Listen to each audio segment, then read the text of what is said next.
Hey, this is Adam Torres, and I'm here to tell you that it has never been easier to start your very own podcast. At Mission Matters, our goal is to amplify stories that matter. That means we want to help you start your podcast because your story matters. We can do this in 3 different ways. 1, join our podcast school and take a free or paid course. 2, visit our resources page where we've already figured out what you need, such as where to host your podcast. Or 3, heck, we can even do everything for you through our podcast agency, including editing for cheaper than you can do in-house. Oh, and no contract, service is month to month.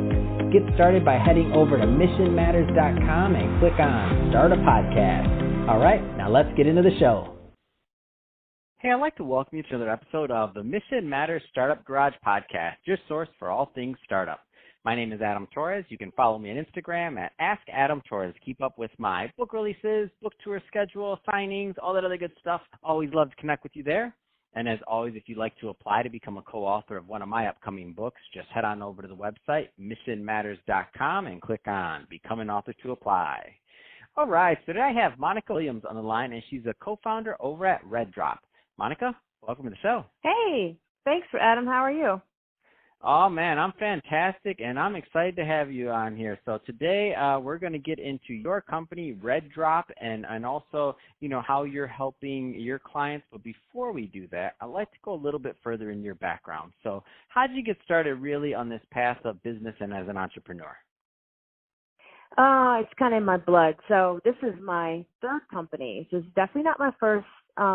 And I would say it just honestly is in my blood. My first company happened sort of as a result of a life experience. I had a baby, and I hated how her pacifier used to fall out when she was in that rear-facing car seat. So I solved that problem. My second one was covered thinning hair, and so we solved that problem. And this one really came as a result of that baby from the first company growing up and being about to start her period and just kind of freaking out, even as a physician, and knowing that I wasn't alone in that experience. Wow, what an amazing story. So there's different types of entrepreneurs out there. There's the kind that they think of something and they want to launch something, and then there's problem solvers. I'm a fan of the problem solvers. You're a problem solver. You're like, you know what? I'm just going to fix this. I'm not going to claim that I'm a problem solver, by the way. I just like them. I'm like, okay, so you solve that problem. Like, okay, now what's going to happen as the child gets older? You're going to get another problem solved. I'm in. Like, you're going through the whole life cycle. This is awesome. So Monica, I do want to spend some time on the launch and the product and the project overall. So first off, just tell us a little bit more about what you're doing over at RedDrop, please. So at RedDrop, we aim to educate and equip girls in their most important time in their life when they are transitioning from a girl to a woman. And that really drove our team. So there are 3 co-founders. So like I mentioned, it drove me because I had was experiencing this. I had a daughter. My co-founder Dana is in the education space, and it drove her because she was experiencing it from the perspective of a teacher. And we found that the majority of girls, at least in America, start their period at school just by virtue of the time spent in schools. And obviously not this year, but generally in school. And then our 3rd co-founder, Mike, as a dad, because fatherhood's changing. And parenting is a team sport, and a lot of times dad kind of feels like, well, mom's got it, and mom has learned how to manage her period, but did she learn what a period was and how to really educate her daughter and the most efficient ways to do that in middle school? And so that's really how our team started, and that's what drove us to try and solve this problem.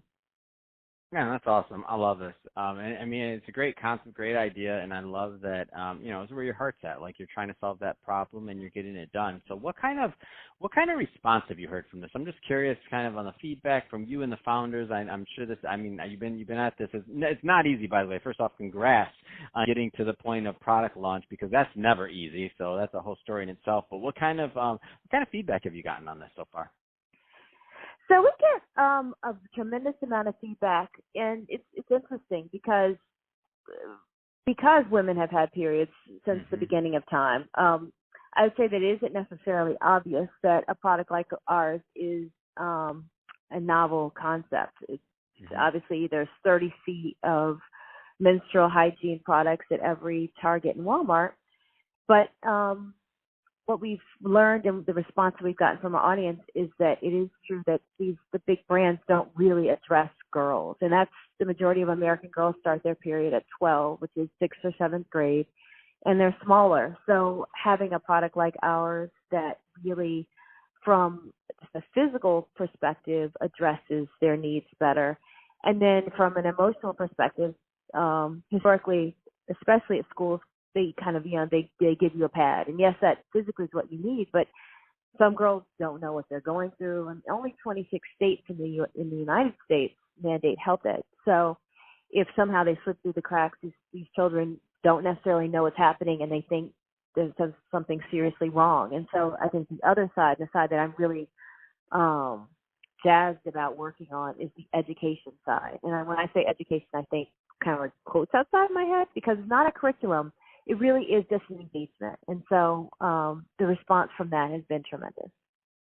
Wow, that is amazing. And let's go a little bit, I want to go further down that education piece, because just to give people a feel for the content and what it's involved, because at the end of this, I'm going to give you the opportunity to leave either a website or social or wherever you want to send traffic. But I know there's a lot of people listening right now that have, young girls that are entering that age and they want this information and they're curious. So give us a little bit more on the education piece and kind of how you envision that.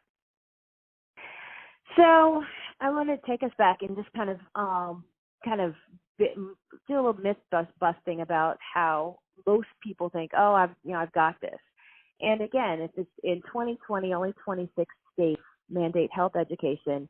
If you go back a generation, how many states were mandating health education, and how were we educated? What sort of things were we told? So, and then again, unless you're in the healthcare space, how has that information been reinforced? Are you able to really articulate that in a way that's engaging with the young girl so that she really understands what's happening with her body? Because the alternative, as we all know, is they talk to their friends, they spread myth, or they search the internet and who knows what they find. Mm-hmm. So the education space for us really looks, the way we start is we have, right now, honestly, we have a postcard series, and there's it's kind of a 7-piece, there's a 7-step or 7-part series about your body. And it's not just your period, it's all the ways that a woman physically matures.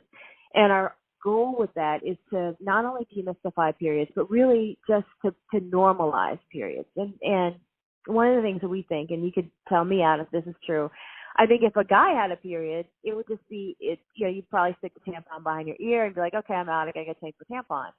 And so many pieces of how girls are brought up and the way that periods can kind of be explained makes it feel not maybe shameful, but so not positive. And so that's, for me personally, the biggest goal is to make this a positive, normal experience. And so that's what right now the 7-part series does. And then overall, as we send out products, they come in themed monthly installments. And so every month you learn more about your body and just how beautiful it is to be a woman. Man, that is awesome. That's the ultimate campaign to kind of like continue to educate someone. It's done in what I like about the concept and how you're doing this is that it's micro content. So it's small bits of content so that people can learn over time. And the micro content works not just for young girls, but for adults and everybody. Like, I love micro content. Once I kind of figured out that's the best way I learned, I'm like, oh, give me another little bite, and I'll come back and get another little bite later, and that's going to be good, and I'm going to actually remember this stuff. And you're going to make it engaging, and you're going to give me maybe a little fact or something else. I'm like, oh, I didn't know that. And it sticks with you. So it's a different way of getting content so that you're getting through the crowd, you're getting through everything else. And then possibly for those that I see this as even larger platform, which is it's already solving a need, but I can see this inspiring some of those young women into going into the sciences and other things like that just from sparking their curiosity and waiting for that next postcard or that next fact or that next thing to learn about their body. Like, I could see it sparking a lot of creativity too as a side effect. Wow. I love the way you put that, Adam. I think I'm going to change some of my wording. You're good. I got you covered. This is my business here, Monica. Yeah. Gotcha. I appreciate it. This is what I do. But it's true. Like that's like there's going to be a lot of unforeseen benefits I can see in your model that you're going to find out over time from like user feedback and things like that. Like that's because it's worked in other industries, and now what you're doing is you're doing it in this industry, which is essentially solving a big problem. And it's funny that you said, yeah, if you gave it to a guy, just put the pad behind their ear. And I was thinking when you said that, I was like, man, guys are the worst. And okay, if anybody's out there listening, whatever, I'm the worst. I'll say it on me. But I'm like, I'll die from like a toenail because I won't go to the doctor. Why? Because I never go to the doctor, and I don't care. And they'll say, what happened, Adam? Why'd your foot turn black and did you die? Well, I don't know. I'm not going to the doctor. I'll walk it off. Like, guys are the worst. Oh my gosh, that's terrible. Does that sum it up, though? I think that's a big percentage. So on that end of it, I love what you're doing, and I always felt like, you know, because women have to have, or you know, that closer connection to medicine and the doctor, and they have to go through something like a period. You know, in theory, like it'd be nice to have that nice relationship for them to be able to have with their body and to learn at a younger age versus maybe sometimes it's through traumatization, through maybe a bad experience at school, like you said, and then they learn after the fact or something else, you know, just for whatever reason, right? And so if you can change that, then I think it becomes a huge opportunity. So I think it's amazing. Thank you. So, Monica, that being said, if somebody is listening to this and they want to follow the company, they want to follow the brand, they want to learn more about RedDrop and how they can get involved, I mean, what's the best way for them to follow up and to learn more? Well, the best way is to visit our website. The best way is to visit our website. It's www.tryreddrop.com, TRYREDDROP.com. You can also follow us on Instagram and Facebook at RedDrop. And then I'm on LinkedIn. My name is Monica Williams. Fantastic. Well, Monica, it's been awesome having you on the show today.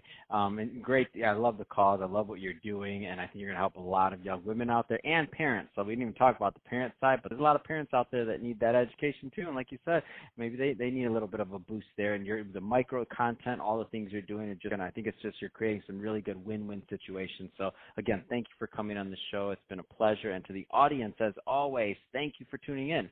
Hope you got a lot of value out of this. If you did, don't forget to subscribe to the podcast, leave me a review on the Apple iTunes Store, and if you're watching this on our YouTube channel, Mission Matters Startup Garage, definitely give us a subscribe there, but also leave us some comments on the video.